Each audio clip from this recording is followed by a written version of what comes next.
Rachel Bradley here, licensed Oregon principal real estate broker. Today I wanted to talk about the latest market action report for the Portland metro area. We are at the beginning of June right now, so these are May's numbers, and I'd like to share them with you. Now, before I jump into the Portland numbers, I want to talk a little bit about interest rates because I know that there's a lot of articles out there about rising interest rates. So I did want to take a minute to show you a graph. Here it is that shows where interest rates are today. And I think a graph like this is extremely important, is beneficial for consumers to see because as we can see, the interest rates today, even with this increase in interest rates due to the conflict that we have going on over in Iran, we can see that they are still lower than they have been the last couple buying seasons.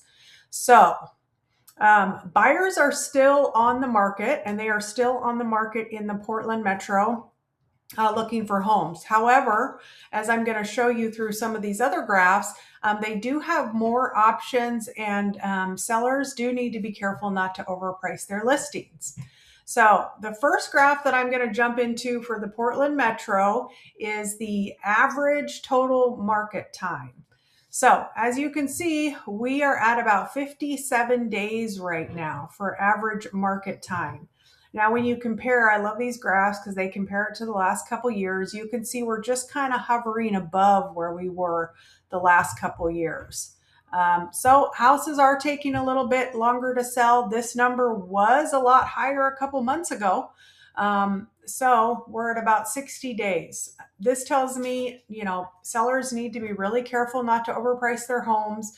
No longer are the days of COVID when you could list a property and it would be automatically sold within a week with multiple offers. The next graph that I want us to jump into is the new listing data. And as you can see here, new listings actually decreased a little bit from the past couple years. So they decreased by 11.1% from May 2025. And they decreased a little bit from April. So from April to May, our listings decreased 4.4%. So we still seem to be following this seasonality curve. And we're going to have to kind of keep our eye on this. But we do still have new listings coming to market, and there are buyers out there searching for properties. The next graph that I want us to take a look at is the pending sales. So let's look into this one. Pending sales have increased. So keep in mind that we saw the new listings decreasing a little bit compared to the last couple years. We can see that pending sales have increased.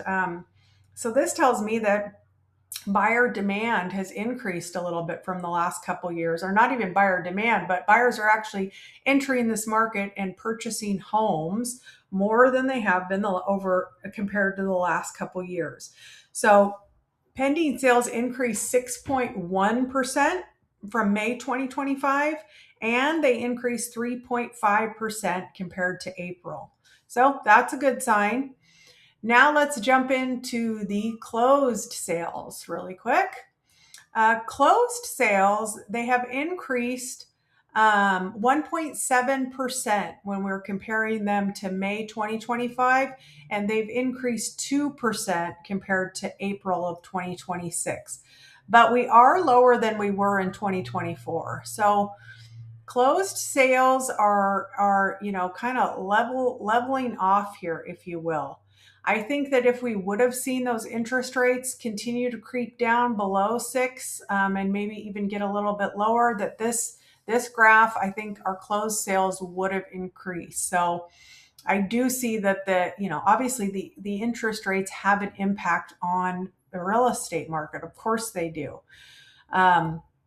With that being said, it's some of these articles that I read out there or stuff that I see online, on Instagram, on Facebook, and they're painting this super negative picture. And when you actually start looking into the numbers, we're kind of holding steady is what it looks like to me.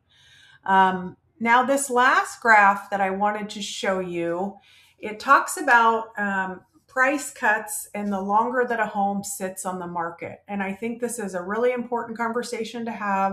If you go online and you look at listings, you'll see a lot of price reductions.